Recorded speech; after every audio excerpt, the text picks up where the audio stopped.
Lauren Dumolo vanished without a trace on June 19th. Police called Dumolo's disappearance suspicious. Lauren Dumolo was last seen more than a week ago at her Cape Coral apartment, and police believe she's in danger. Where is Lauren Dumolo?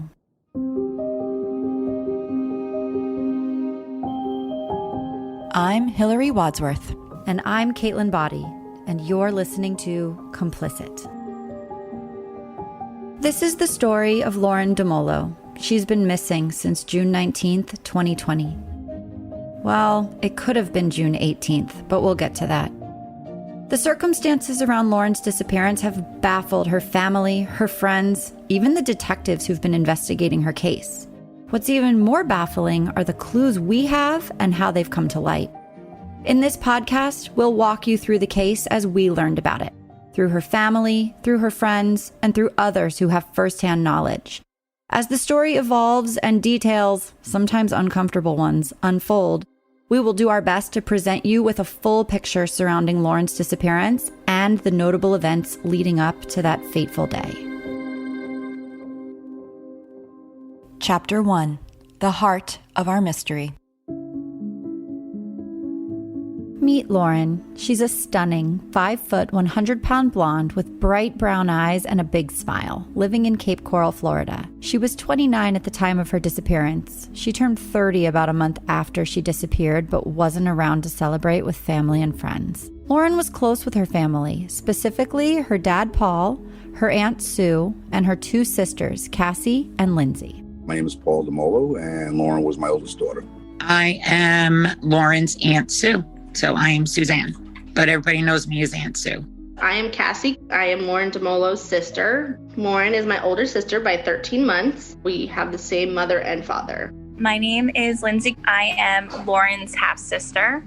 So we both have the same mother and we have different fathers, but I've known her obviously my whole life. Lauren is by all accounts a bubbly, outgoing, there to help a friend in need kind of girl. She's a hard-working, single mother who, despite having fallen on some hard times, we'll get to those too, she always manages to pick herself up, smile, and carry on. Always had a smile on her face. She was always very outgoing, very happy. She would probably give you the shirt off her back, without a doubt. She'd give you the last dollar in her pocket. Lauren always had a smile on her face. She just looked very approachable. She was happy, and she was always smiling. Lauren, she was vibrant and brought the laughter. That laugh, I just keep hearing that laugh over and over again. She had the best laugh. You always felt her presence. She's always so happy. She's the sunshine. She was just one of those type of people that always brightened somebody else's day. And, never really judged anybody and was very outgoing, but then sometimes naive at the same time. She trusted too much. If you watch the news and you hear anything about her and they say she was all about namaste and relaxing life and peace, like that's what she was all about. Like she wanted nothing more than to feel energy, bring in energy. Like she was really, really sweet. Lauren really was into finding positive energy in everything. So much so that she cemented her dedication to this lifestyle by tattooing the word Namaste in large print down the entire side of her torso. In addition to her family, Lauren's close friend Erica shows us another side of her personality. Lauren is a very, very dear friend of mine. She's very forgetful. It used to drive me nuts. She would if I came to pick her up, she'd get in my car and she'd be like, wait, where's my sunglasses? I'm like, Lauren, they're on your head. She's from New York. So she has this New York accent. She can speak completely normally.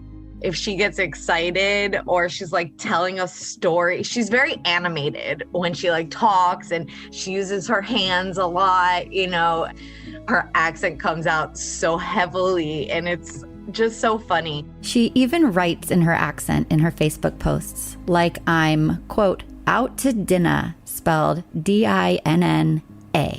She's just the most loving, caring woman, and selfless is a good word. I consider her family. I consider her a sister to me. In her early 20s, Lauren was living in Staten Island, New York, when she decided she was ready for a change. She moved to Florida, where 2 of her sisters, 2 of her brothers, and her mother were living. They wanted her to join them. New York had been good to Lauren. It would always be in her blood. But it was time for a new start. We all convinced her to move down to Florida because she didn't have a lot of family up north. Her and Cassie, we both convinced to move down to Florida. And they were both willing and eager. We were all younger and we didn't have any kids at the time. And we just went out and partied a little bit. And yeah, we had our fun in our 20s. Felt like I got my sister back. They really wanted to get to know their mother again, our mother. I even want to say anywhere between 5 and 7 years that they hadn't reconnected. And they were all excited about reconnecting with the whole family.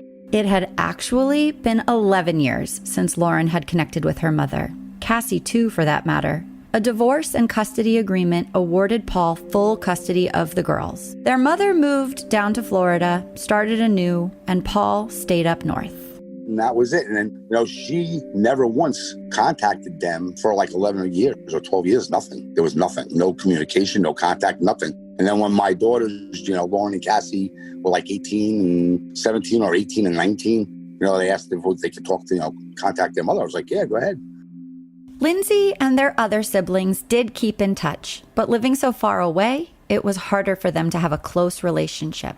Once her move to Florida was official, Lauren toggled between West Palm Beach, where 2 of her sisters, one being Lindsay, lived at the time, and Cape Coral, where 2 of her brothers and her mother lived. Lindsay eventually made her way across the state to live in Cape Coral, and Lauren, too, ultimately chose to call Cape Coral home. Cape Coral is a vibrant, family-friendly Southwest Florida town located near Fort Myers and bordered by the warm waters of the Gulf of Mexico.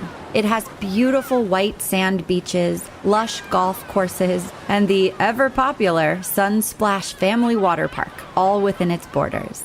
The Cape, as the locals call it, has more than 400 miles of navigable canals, some leading right out into Gulf waters. Basically, it's its own little island. And there's even a lot of signs that say, keep it in the Cape. They want you to dine there, shop there, eat there, stay there. There is a lot going on. I mean, really, there's no reason to leave. There have been months and months that I would be like, man, I haven't even left Cape Coral. And there's just so much out there. So then there's also the beauty of it. There are really, really, really beautiful houses, $1 million houses on the water. There's, of course, a few other bad areas. I want to say it's mostly middle class, though. And yeah, there's a bunch of canals. They even say that there is so much waterway and canal, so many people get lost because there'll be a Southwest 15th Street and then Southwest 16th Street will be on the other side of the canal. So you don't even know how to get over and back around. It's very confusing. As lovely as Cape Coral sounds, it also has a dark side. And really, a lot of places do if you start peeling back the layers. For a start, it's no stranger to missing persons, specifically missing women. You have your reports of trafficking, drugs, and women.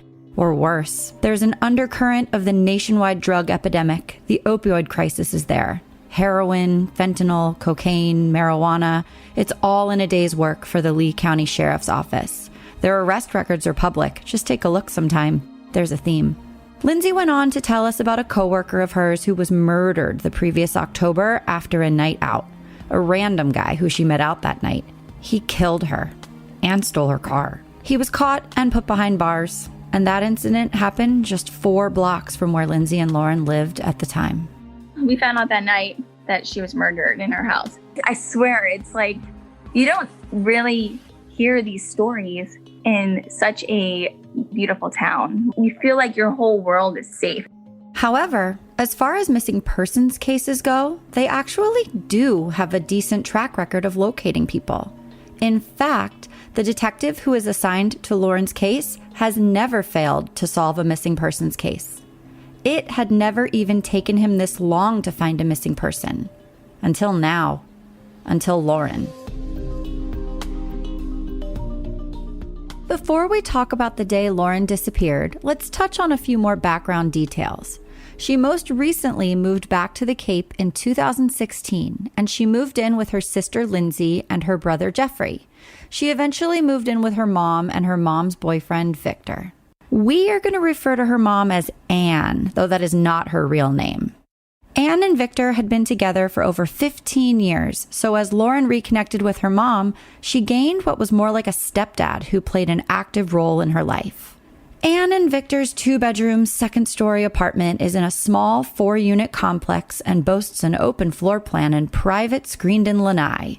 That's such a Florida word, lanai. It's on a quiet, tree-lined street called Tarpon Court and is directly across from Four Freedoms Park, with a view of the Bimini Basin waterway.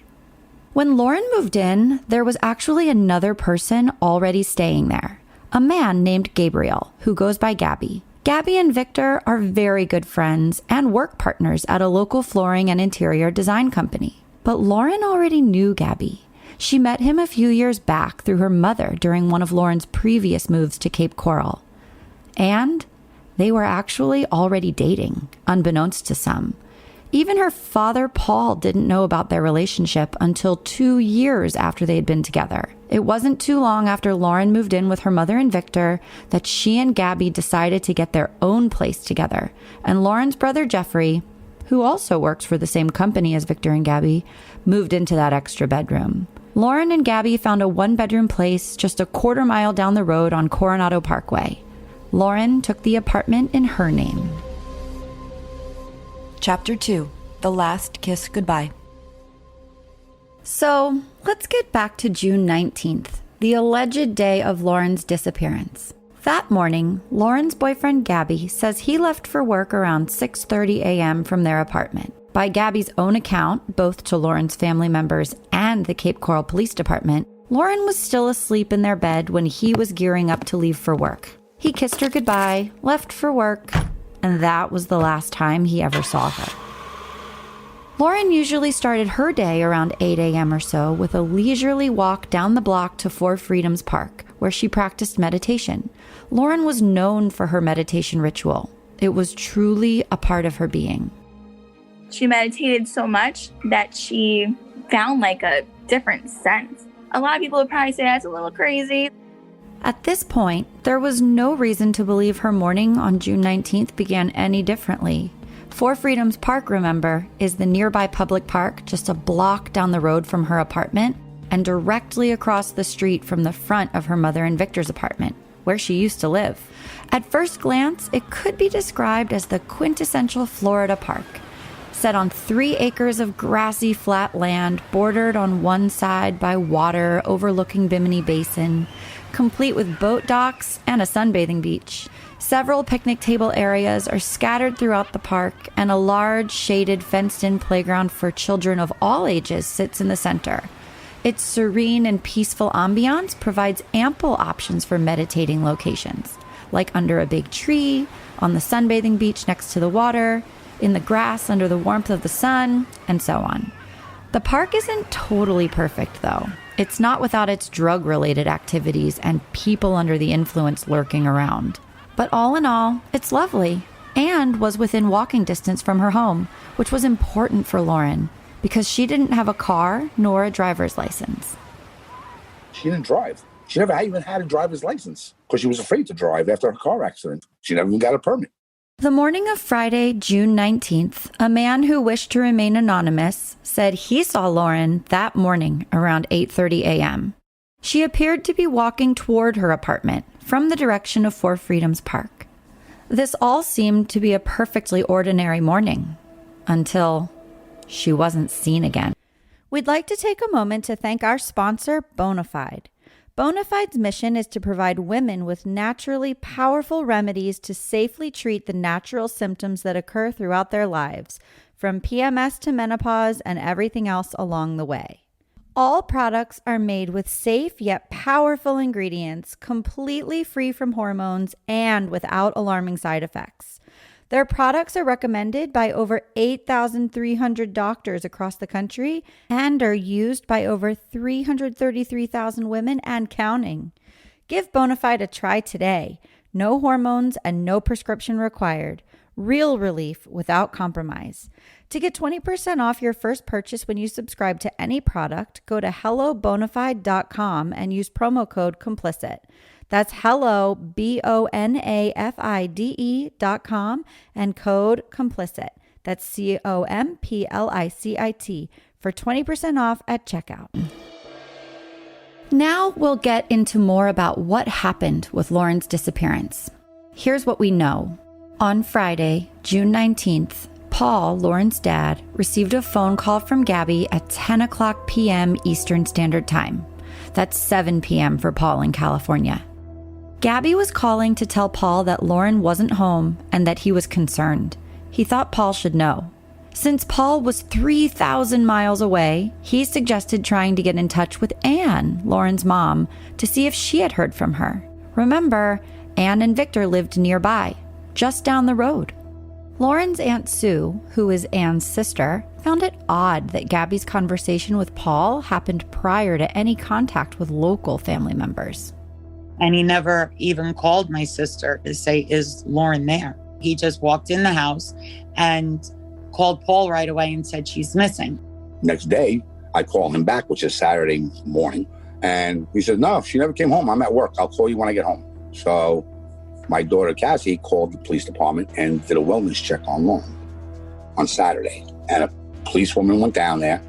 And then she called me while she was at the apartment out in front and said, listen, I just knocked on the door. I saw somebody peeking through the blinds. I couldn't tell who it was, but they won't open the door. So I said, really? I said, kick the door in. They're like, can't do that. Don't have probable cause. Paul called Gabby Saturday evening around 5 o'clock p.m. Eastern Time, and still no one had heard from Lauren. Gabby told Paul he had looked for her a couple of places around town after work, but was unsuccessful.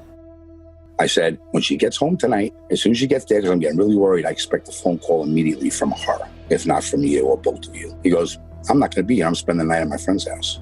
I was like, hold on a second. I said, the girl you're supposedly in love with and engaged to has not been home and is missing. And you're not going to be there or go looking for her and see if she comes home or look, you're doing anything. You're going out and to hang out with your friend. I said, I got a big problem with all of this. Then Sunday rolled around and still no word from Lauren. It was Sunday the 21st, which was Father's Day. And my dad called Gabby again and was like, hey, like, did Lauren come home? Have you heard from her? And he was like, no.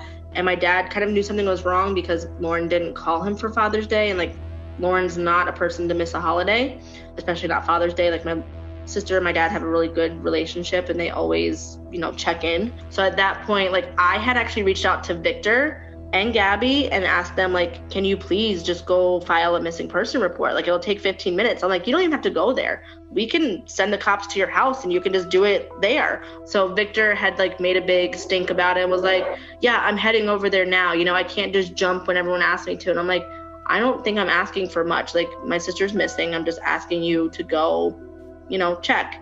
I also didn't know at this point how close in proximity they lived, like 2 blocks from each other. I actually got into a really big argument that day with my mother and with Victor because they pretty much made a joke about her being missing. Victor got to the house and I was like, okay, like, was Lauren there? And he was like, no. And I was like, okay, well, like, did you check thoroughly? Did you check under the bed? Did you check in the closet? Like, did you check in the bathroom? Like, just making sure that they actually like walked through. They didn't just like poke their head and go, hey, you here? And then like at that point, Victor made a joke and he was like, yeah, I even looked in the refrigerator and under the sink. And I'm like, okay, like, it's not a joke. Like, it's not funny. While Cassie was becoming frustrated with her mom and Victor, Paul was becoming equally as frustrated with Gabby. Also that day, Gabby lied to my father and said that when he got to Lauren's apartment, he called the police and they just didn't come. And then my dad called the police station. They were like, they never called us. And then we found out it's because Victor said, don't call the police. I don't want to get them involved. After many words, shall we say, with Paul, Gabby did end up filing a missing persons report in person at the police station that day. I said, you're a lying sack of shit. I said, you have an hour to get down to the police department. I don't care if you take a skateboard. You got to crawl, whatever you got to do. I said, within an hour, I better have a case report. And I better have a missing persons report. I want a picture of it. I want to text it to me. And I hung up the phone. And about an hour and a half later, I got the case number and a missing person report. Here's Cassie reading the missing persons report as filed by Gabby that Sunday, June 21st, 2020. This is exactly what he's written. I spent the night of Thursday with my girlfriend, Lauren Dumolo, at Coronado Parkway, apartment 1, Cape Coral. I left to work in the morning. When I returned around 10 p.m., she was not there. I called the police and was told I have to wait 48 hours. I received a phone call from Lauren's dad, who wanted me to file a written report because he does not live in Florida. He wants a case number. Chapter 3. They can't unlock the door without the key. On Tuesday, June 23rd, 3 days after she was last seen and before a detective had been assigned to her case, Lauren's sisters, Cassie and Lindsay's fiancé, Matt, traveled to Cape Coral to see what was going on for themselves. The two sisters didn't feel like enough was being done to help find Lauren. On Monday, my dad called Cape Coral Police Department and they had no update. And they were like, oh, and the girl that filed it isn't here until Wednesday. So there's nothing we can do until then. And then I went down on Tuesday because I got just tired of waiting. At this point, we had not heard from Lauren in 5 days. And a lot of people say June 19th, but I say June 18th. That's the last time I had any kind of communication with her. So then Tuesday comes around and finally I'm sick of waiting and worrying. So I drove down to Cape Coral, and at that time Lindsay was still living down there. And I told Lindsay I was coming, but before I went to Cape Coral Police Department, I think I stopped at the sheriff's office to see if we could elevate this to what we can do to get people out searching and looking. And at that point they told me, it's out of their jurisdiction. And they pretty much told me there's nothing that they could do at that point. So at that point I called Lindsay and I was like, okay, I'm heading over to Lauren's house. Can you get the key from our mother and Victor? As soon as she arrived in Cape Coral, about an hour drive from Matt's home, Lindsay and Matt got the spare keys to Lauren's apartment from Anne, who, remember, was just down the block. Lindsay and Matt met Cassie, who had just traveled 3 hours across the state. We went and got the key from my mother. My mom was very adamant about, I need that key back. That's not my key. So I picked up the key from my mom. We searched her apartment. We got to Lauren's apartment and then we called the police to do a wellness check. But with all of their nerves and the anticipation of finding their sister, Lindsay and Cassie could not wait. And the three of them, Cassie, Lindsay, and Matt, entered before the police arrived. There was nothing fascinating in the apartment. It was uneventful. All of her work clothes were there, all of her work aprons, her work hats, her name tags. It was unremarkable. But then they found something kind of remarkable. They found a cell phone in the apartment next to the bed, but it was turned off and wouldn't power on. They had no way of knowing if it was Lauren's, so they held on to it, intending to give it to the police later. While Cassie, Lindsay, and Matt were inside Lauren's apartment trying to search for clues and awaiting the Cape Coral police officer, Gabby showed up to the apartment, unexpected, unannounced, to retrieve his television. One interesting thing to make note of is that Gabby no longer had his own key to the apartment. The key that Lindsay got from Anne was Gabby's. According to Cassie, on one of the occasions she spoke with Victor, he told her that Gabby, on Sunday after leaving Lauren's apartment, after his words with Paul, and after Lauren had been missing for 2 days, gave his key to Victor and said, "I'm done with this." And then a few days later, he showed up to the apartment when people were there and it was unlocked. Gabriel pulls in. We're like, hey, what are you doing here? And that's when he goes, oh, I'm just going to grab my TV because obviously she's not coming back. But since Gabby brought up the topic of electronics, they wanted to know whose cell phone they found. Remember, it wouldn't turn on. Matt was like, hey, whose phone is this? And so Gabriel took it, walked into the apartment, and then walked out with a different phone, which was working, which was Lauren's phone. Gabriel handed it to me, and I'm like, this is Lauren's phone, which I knew it was her phone because when I was at her house on the 13th, we had video called with her daughter. So I know it was her phone. It was also logged into her Facebook. It was logged into her Facebook Messenger. It was logged into her emails. It was logged into Gabriel's emails that were all deleted. It was also logged into his Facebook, but apparently he doesn't really use it. So then when Gabriel walked back in to get his TV, Matt was like, that's not even the right phone. That's not the same phone I just had. That one's on. The other one wasn't on. So while Gabriel walked in, I walked in behind him and took the other phone as well. So I took 2 phones, and then the police arrived. What Cassie seems to be saying is that it seems like Gabby either showed up with Lauren's phone or he knew exactly where it was in the apartment, and Cassie, Lindsay, and Matt had overlooked it. At the same time Gabby was there, the police showed up for the official wellness check. There was no sign of forced entry, nothing suspicious or out of place, except for that cell phone and the other cell phone, both of which Cassie held onto for safekeeping. She wasn't about to let them go until a dedicated detective was assigned to the case. And there was something else Cassie wanted to hold on to. I told her not to give that key back because I was going to be there the next day. I wanted to go into that apartment. So did not give the key back to the mother. She said, yeah, mom called me and wanted it back. I told her, no, I'm keeping it. She said I couldn't because it was Gabby's key. Let's go back to the phones for a moment. Cassie now had both cell phones. The one they found plugged in next to the bed that wouldn't turn on, and the one Gabby handed them that was definitely Lauren's, that was turned on. The one Cassie knew for sure was Lauren's worked only on Wi-Fi, but Lauren took it with her everywhere. Lauren would never leave her house without her phone because anywhere you go now, like there's always Wi-Fi. Like you can go to a McDonald's, you can go to like a grocery store and you can connect to their Wi-Fi. And there are other uses for a phone, like taking pictures, posting on social media.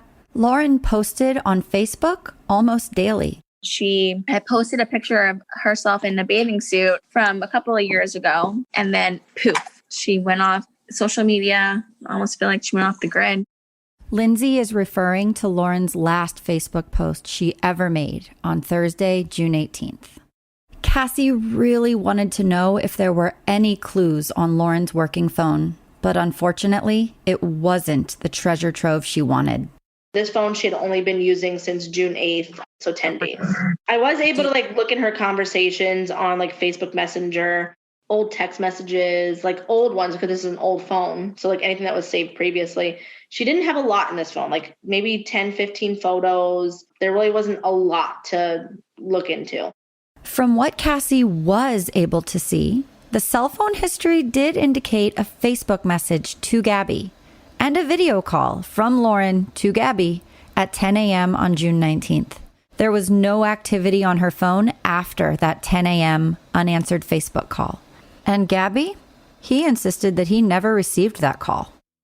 On Wednesday, June 24th, 3 days since she was reported missing by Gabby, 5 days since she was last seen, and 6 days since she had communicated with her family and posted on social media, a detective was finally assigned to Lauren's case. It seems that in addition to Gabby's delay, there was a clerical error at the police station that had also delayed the paperwork. The unfortunate thing about it is that it was now 72 hours after Lauren's disappearance was reported, 120 hours since she was reportedly last seen, and 144 hours since her last contact with family and friends. With missing persons cases, the first 48 hours are the most critical. There was a lot of ground to make up. Detective Nick Jones took on Lauren's case and was, and still is, the main man in charge of the investigation. He told a local news station that he's, quote, never not found a missing person. Cassie met up with Detective Jones at the Cape Coral police station and brought him up to speed on what had happened since the day Lauren went missing. She then handed over both cell phones.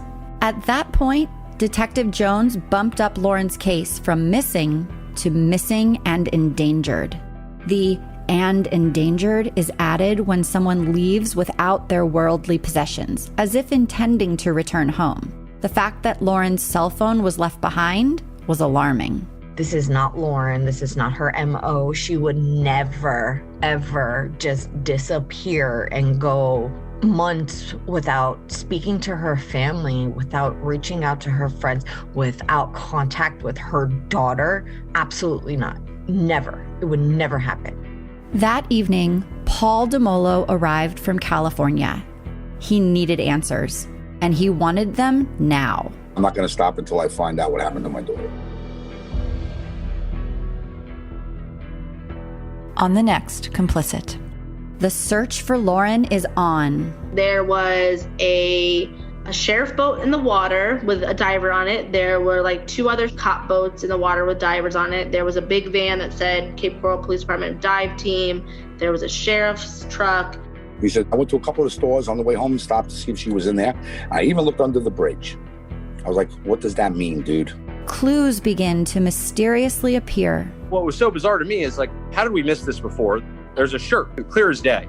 The case hits the local media and the community rallies. She was a local girl in Cape Coral, and I just felt compelled to go to the search. But where is Lauren Dumolo?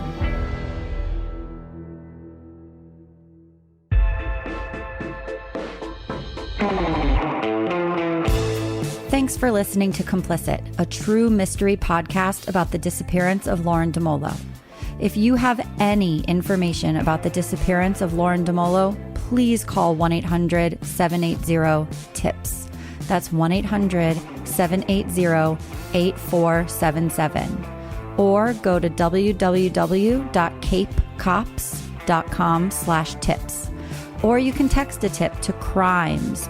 That's 274637. Tips can be left anonymously, and there is a reward currently being offered for information leading to an arrest. Be sure to subscribe for future episodes and continued developments in Lauren's case. For additional information you won't hear and can't see on the podcast, visit our website at complicit-podcast.com. Also, be sure to follow us on social media, on Facebook at Complicit Podcast, on Twitter at complicit_pod, and on Instagram at complicit_podcast. Complicit is a production of Seventh Guest Productions and produced by Resonate Recordings.